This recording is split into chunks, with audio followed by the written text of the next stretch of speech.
भील प्रदेश times news channel में आपका स्वागत है। सनातनी हिंदू आप सभी से मेरी विनती है, कमलेश भाई शास्त्री ग्राम कथा होना वाचक होने के नाते आज अगर राष्ट्र पे और हिंदुओं पे इतना सुधार नहीं होता तो हम भी इतने टाइम पास करने के लिए यहाँ नहीं आए कि आप अपनी दुकानों में बैठे रहो, हम रोड पे खड़े रहे। आप सबसे करबद्ध प्रार्थना है मेरी, आज का तुम्हारे कमाई का दौर कल का विनाश का कारण बनेगा। अगर आज अपने दुकानों से बाहर नहीं आए तो भारत माता की, भारत माता की। अभी भी मैं सभी मेरे सनातनी प्रेमियों से, हिंदू भाई वर्ग से और तमाम मानव जाति में विश्वास रखने वाले हर एक कौम को बिना किसी जाति, किसी भेद, बिना किसी पार्टी, बिना किसी वर्ग और बिना किसी और दृष्टिकोण के सिर्फ एक ही काम करने के लिए आपके बीच में आए हैं। अगर आज हिंदू राष्ट्र विश्व में कोई एक भी होता, सारे विश्व में अगर एक भी हिंदू राष्ट्र पूरा का पूरा होता तो यूनाइटेड नेशन अमेरिका को तब झुकना पड़ता, लेकिन हमने आज तक एक हिंदू राष्ट्र नहीं बनाया। और आज उसी का परिणाम है कि विश्व के मंच पर एक भी हिंदू राष्ट्र नहीं है। उसी का कारण है कि विश्व के मंच पर हिंदुओं को पांव के तले कुचला जा रहा है। कब तक सोए रहेंगे हम? कब तक हम इन पार्टियों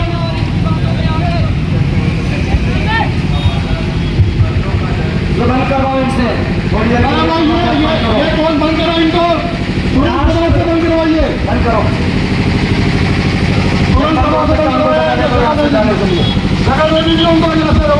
थोड़ा ये कहना चाह रहा हूँ कि हम लोग पूरे चौराहे पर एक राउंड पूरा करें। आने जाने वाले को 10 मिनट के लिए इंतजार करना पड़ेगा ताकि पता चले कि राष्ट्र में अराजकता कहाँ फैली हुई है।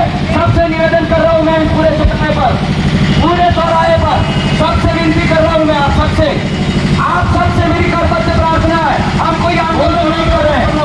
कृपया पुलिस प्रशासन ध्यान दे, ये जो गाड़ियों को रोके, पुलिस प्रशासन गाड़ियों को इतना कोई हार्ड एंड फास्ट डिलीवरी का केस तो हमें जाने में कोई दिक्कत नहीं है, लेकिन देश पर इतना बड़ा संकट है, आप 10 मिनट के लिए खड़े रह सकते हैं हर कोई वाहन लेकर और अपना एक पिरामिड बनाया। ऐसा मेरी विनती है, ध्यान रखिए। आज वो दिन है अभी भी कि आप और हम यहाँ पर भारत माता की जय बोल सकते हैं। अगर आप चुप रहे तो कल का आने वाला इतिहास में चौराहे पे खड़े रहने देगा, न भारत माता की जय बोलने देगा इसी देश में। बांग्लादेश के हालात आज भी सतर्क कर रहे हैं। निकलो अपनी अपनी जातियों से बाहर, निकलो अपने अपने मजहब से बाहर, निकलो अपनी अपनी समाजों से बाहर, अपने व्यापारों से बाहर और एक संगठन के मूल झंडे के नीचे आकर इस देश के हिंदुओं की रक्षा करने का संकल्प करो। आज ये जितने भाई बहन हैं आप भी सुन लो, बांग्लादेश में सबसे ज्यादा निर्मम हत्याएं, लूटपाट, आगजनी, बलात्कार जैसे केस ज्यादा से ज्यादा हमारे दलित समाज पर हो रहे हैं। वहां पर ज्यादा से ज्यादा यहाँ के बागर क्षेत्र के सभी समाजों से कहना चाहता हूँ कि दिल खोलकर भारत को समझो, आज आंखें खोलकर भारत को समझो, भारत की सरकार को समझो, भारत की व्यवस्था को समझो और भारत में बसी हुई इस हिंदू राष्ट्र में सनातन संस्कृति को समझो। हम किसी जाति के खिलाफ नहीं है, लेकिन एक बात बोल देता हूँ मैं यहाँ से, पूरे विश्व में 57 देश हैं अरब कंट्रीज के, एक भी देश ऐसा नहीं हुआ जिसने बांग्लादेश के उस पीएम को शरण दी हो सिवाय भारत के अलावा। ये कोई कम बात है क्या? अरे हमारी उदारता का कितना तुम परीक्षा करोगे? और अगर आज भी तुम हमारी उदारता को कायरता समझोगे तो देश में भी बहुत बड़ा आंदोलन हो सकता है। इस बात का ध्यान रखना। भारत ने सबको शरण दी है, भारत ने शत्रुओं को भी शरण दी है और भारत में रहकर शरण पाकर अगर शत्रुता का पाठ निभाओगे तो खड्डा खोदकर उसमें समाधि बना दी जाएगी। हाँ बिल्कुल, अब राष्ट्र थक चुका है। अब देश में अराजकता नहीं फैलेगी। अपने अपने थोड़े थोड़े स्वार्थों में आकर राष्ट्र को बर्बाद मत करो। मेरे भाई बहन सनातनियों, आपकी दुकानें, आपकी इमारतें तभी सलामत रहेंगी जब हमारा हिंदू समाज और सनातन संस्कृति आबाद रहेगी। और अगर ये मर गई तो समझ लेना कि तुम्हारे कितने भी बड़े आलीशान प्रतिष्ठान है, या तो क्षेत्र छोड़कर भाग जाना पड़ेगा या फिर देश छोड़कर निकल जाना पड़ेगा। इसलिए ध्यान रहे, हमारा कौन कौन क्षण क्षण राष्ट्र के निर्माण में होना चाहिए। ये किसी राजनीतिक एजेंडा नहीं है। आज कोई किसी पार्टी, किसी एक समाज, किसी एक व्यक्ति का काम नहीं है। ये मुझे दया आ रही है हिंदू समाज के संत आवाम को देखकर। कहां सो गए तुम लोग? आज बांग्लादेश के कल तुम्हारा नंबर आ सकता है, लेकिन कल कुछ मुझे डिबेट में मैं सुन रहा था, बड़े बड़े चंद गद्दार जो देश में सरकार के विपक्ष में बैठे हो, सुनने के बाद मैं किसी सरकार के विपक्ष में नहीं बोल रहा हूं, लेकिन देश में कोई खड़ा होकर ये बोलेगा कि भारत में भी ऐसा हो सकता है, तो बेईमानों सुन लो कि इस देश की सेना हमारी वफादार है। हम हमारी राम कथा में राम के जय के साथ में भारत के सैनिकों की जय बुलवाते हैं। ऐसा मेरी देश की सेना का बहुत बड़ा हिस्सा इस देश में। सरकारें कितनी भी कमजोर रही हो, किसी की भी रही हो, लेकिन सेना हमारी सदैव मजबूत रही है भारत की, जो आज भी है मुंहतोड़ जवाब देने के लिए। ये तो तुम्हारी सेना ने भी चूड़ियां पहन रखी थी, इसलिए पीएम महाराज को पहुंच गए वो लोग। हाँ, अभी भी एक वक्त है, अभी देख के आएंगे हम, ज्ञापन और पूरा हो जाएगा, सब अपने अपने घर के चले जाओगे, अपने खेत खलिहान बिजनेस में चले जाओगे।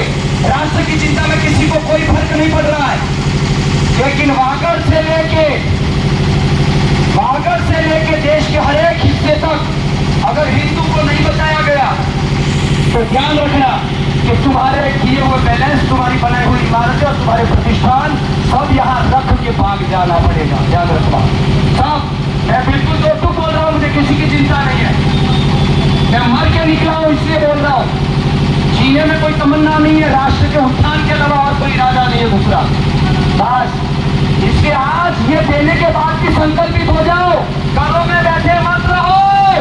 अब समय आया है तुम्हारे जागने का, वरना फिर समय आएगा तुम्हें काटने का। हाँ,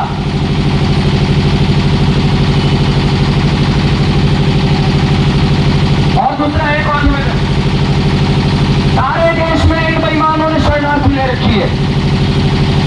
इन बेईमानों ने बांग्लादेश से आकर वामपंथी कट्टरपंथियों ने, और वो शरण लेते लेते 60 वाला तक भी पहुंच गए हैं। मैं सरकार से गुजारिश करूंगा, यहाँ की प्रॉपर व्यवस्था से पूरा का पूरा खंगालें, और अगर ये बेईमान वहां से यहाँ आकर बसे हैं तो यहाँ से खदेड़ कर भगाना पड़ेगा उनको। ये जमीन हमारी है, ये गगन हमारा है, ये फसल हमारी है, ये बरसात हमारी है। तुम चाहो रहना तो रहने के लिए ना नहीं है, लेकिन यहाँ पर हमारी संस्कृति में आकर चलना पड़ेगा, वरना फिर कुछ ले भी जाओगे। हम हिंदू, भारत माता की, हम हिंदू हैं, हमें हिंसा करना सिखाया नहीं गया है, लेकिन समय आने पर जान देने के लिए सबसे आगे आग में खेलने का इरादा भी ये हिंदू ही रखता है। इस बात को न भूलें। चाहे जो परिणाम आए, आप लोगों को परिणाम से चिंता है, मैं सच बोल रहा हूँ, और मुझे परिणाम की कोई चिंता नहीं है। मेरा घर जल जाए तो जल जाए, आशिया उजड़ जाए तो उजड़ जाए, लेकिन अभी वो तूफान आया नहीं है तो जिससे हम लोग बिगड़ जाए। ध्यान रखना, अगर समय से पहले सचेत नहीं हुए, ये कोई भाषणबाजी करने के लिए खड़ा नहीं हुआ हूं मैं यहाँ पर। मुझे पता है इसके परिणाम कितने बुरे और कितने बेहतर हो सकते हैं, लेकिन जागो। इस क्षेत्र को बहुत बड़ा टारगेट किया है, जागो। इस देश को बहुत बड़ा टारगेट किया है। आज अगर भारत देश को नहीं बचाया तो विश्व में कौन सा हिंदू राष्ट्र है जहां पर जाकर आप आज तो बांग्लादेशी बोल रहे हैं भारत में आने दो, लेकिन भारत कहा जाएगा?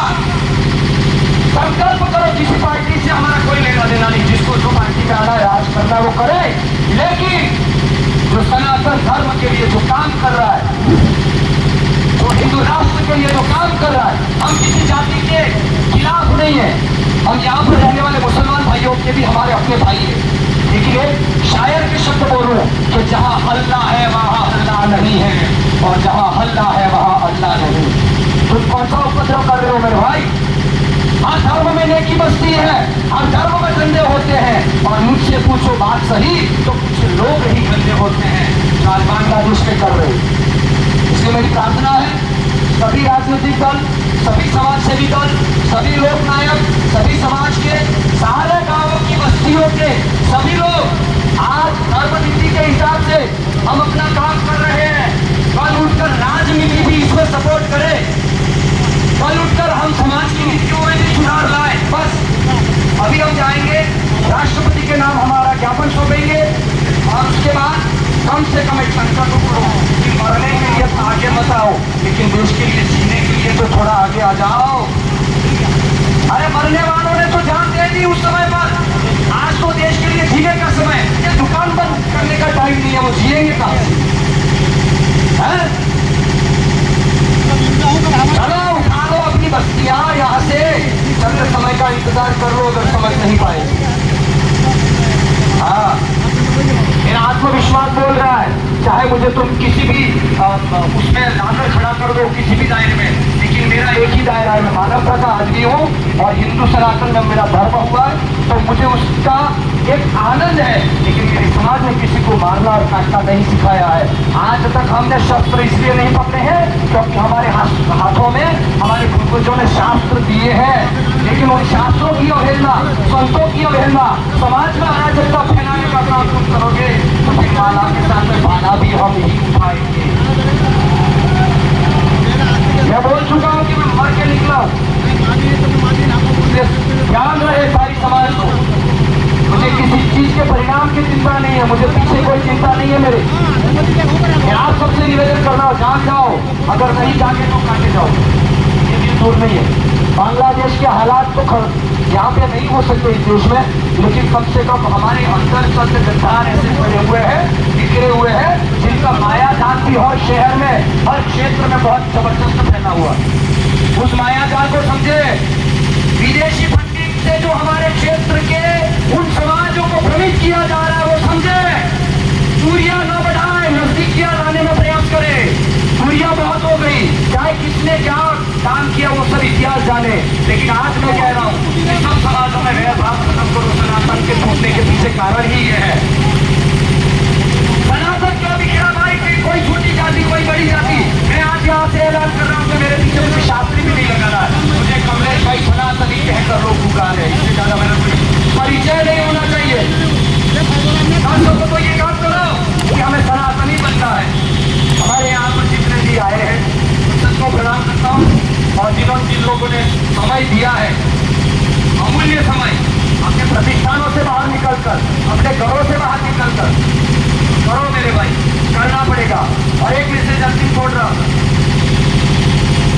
प्रकृति पूजक है हम सभी सनातनी, इस बात को स्वीकार करते हो?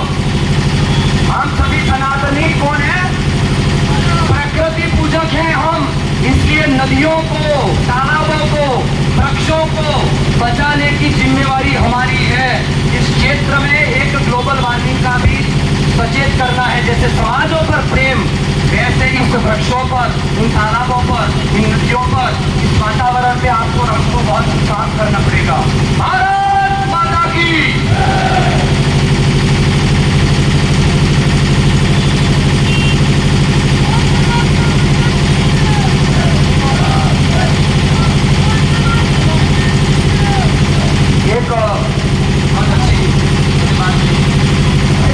शक्तियां बनाई हैं ये राष्ट्र के लिए, ये एक आदमी भी अगर ये काम करता है कि देश के लिए चंद पंक्तियां देता है, और वो पंक्तियां समाज में 10 व्यक्ति पढ़ लेते तो राष्ट्र के निर्माण में उसकी आहुति होगी। ये शक्तियां जिसने भी बनाई है, ये नारे जिसने भी बनाए हैं, ये राष्ट्र के प्रति आपका प्रेम दिखानस्ता से जो हमें दिख रहा है, उसको 100 प्रणाम है हमारे, और डीजे जिन्होंने दिया है उनको Subscribe now and press the bell icon. Never miss an update.